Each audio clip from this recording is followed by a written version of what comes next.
This is Mark Triana reporting for the Chicago Music Guide at the Mayhem Fest in Tinley Park. I'm here with Brann from Mastodon. How are you doing? I'm doing good. With the Mayhem Fest coming to a close soon, what are your thoughts about the overall experience of the tour and the bands you've played with?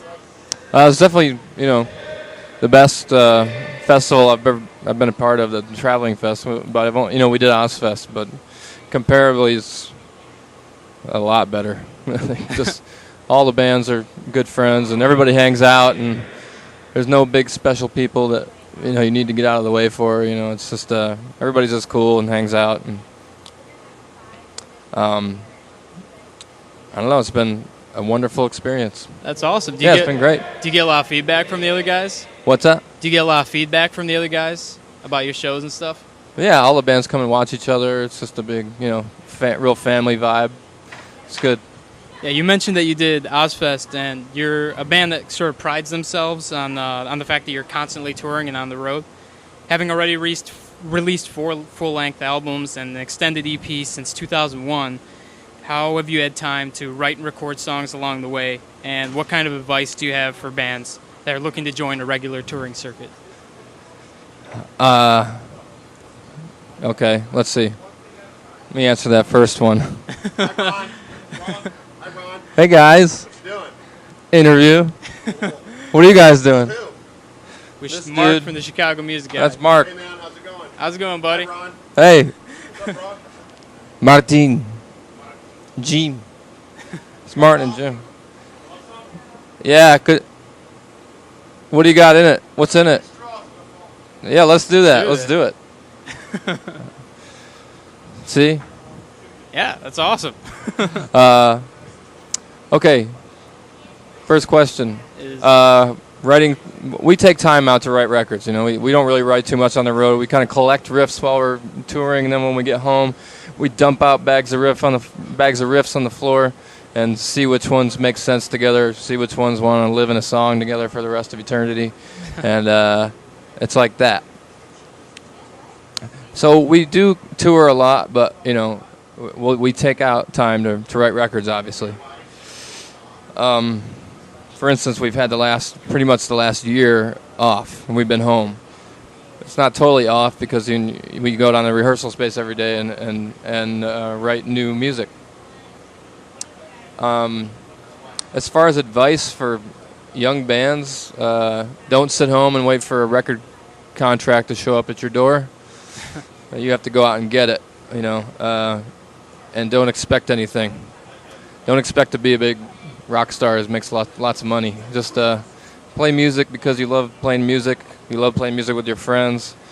Play music that you want to play, not music you think somebody else wants to hear. And you should be okay, regardless. Awesome. Don't have any expectations going in. You've done a number of larger tours and festivals over the last few years, from Pitchfork to Bonnaroo to the Unholy Alliance tour. Do you in some ways prefer these types of tours and festivals to regular shows? And how do you compare all of these festivals and things?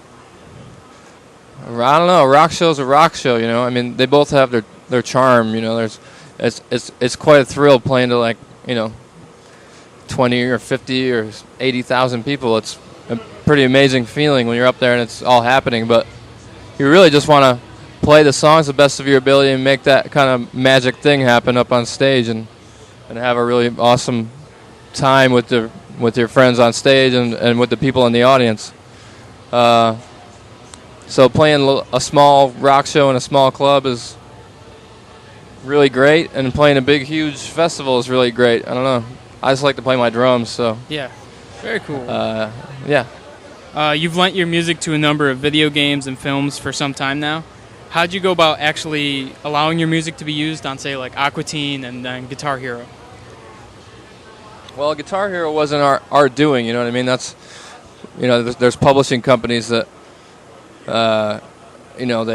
they go after stuff like that, but of course we're going to, want that to happen, It's, the Guitar Hero thing's a really great thing because it's a whole new avenue for kids to get into cool music, you know what I mean? And a lot of those video games are really including some really artistic and interesting music on their games.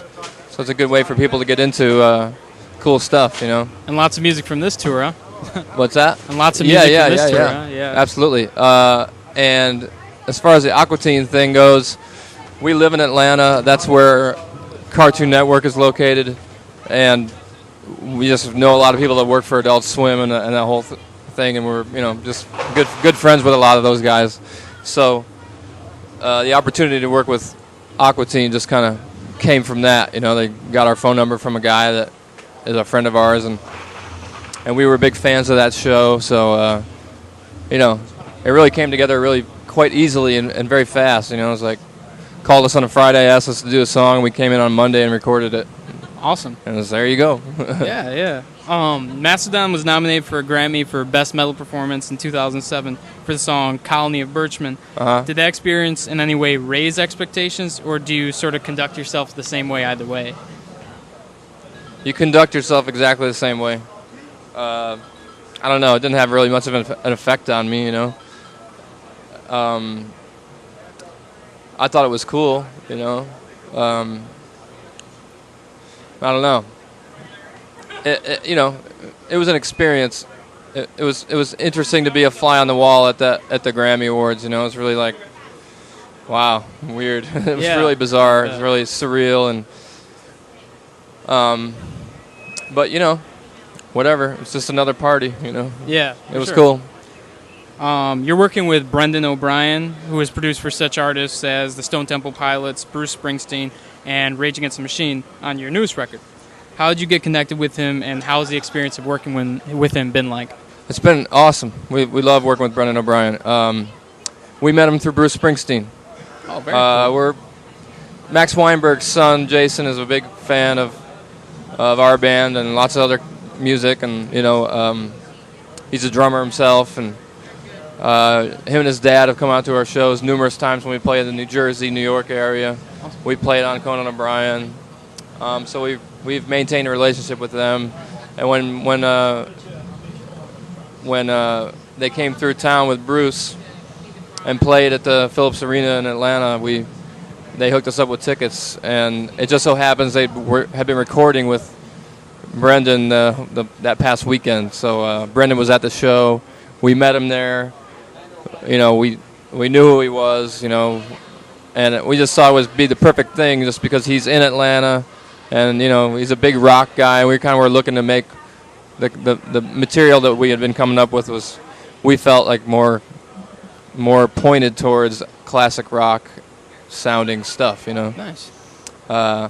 It's still Mastodon, but there's something else going on with it. So I think it was perfect that it ended up in his hands, just because he just gets a really big, huge, organic, awesome sounding record, and so yeah, it was great. You stated in the past that your second full-length album, Leviathan, is inspired by Herman Melville's book, Moby Dick. Yeah. Rolling Stone reported that your new record explores Tsarist Russia. Would you mind talking a little bit about the way in which literature and history have influenced the themes in your music? What is that? Nice.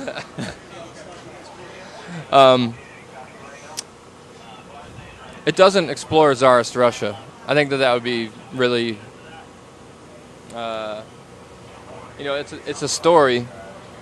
It's a big, long story that we made up, and a little bit of Tsarist Russia is involved in the story, but in the context of the story, it doesn't really, it's just it doesn't have to do with Tsarist Russia. It's just where one of the things happens, and we kind of we just kind of really dig the artwork of the Tsarist. It's real bestial, and it kind of fits our motif, like their black lacquer boxes with the gold leafing and all the ornate designs and stuff on there. It's more of an aesthetic than something that we're writing about, Cool. The writing, the lyrics and the writing, the story and everything it's a little more. I guess it's a little deeper than just than that. You know what I mean? Very cool. A little more personal. Yeah, and like something like Moby Dick, there's so many layers to that book that. Yeah, I mean, we really, connected with that book, and saw it as we were able to draw a lot of parallels from those guys going out on that boat looking for that whale, Yeah. and us jumping in our van and looking for that whale. Yeah. When can we expect your newest record to be released? I think January sometime, but we're not even done mixing it yet. So we're going to do that, and right when we get done with this tour on the 23rd, we head over back to Atlanta and we start mixing. Well, thank you. It'll be out in January, I think. Thank you for talking with me. No problem, dude. Everybody should look out for their new album next year, early next year. This has been Mark Triana reporting for the Chicago Music Guide at the Mayhem Fest with Brann of Mastodon. That's right. Thanks.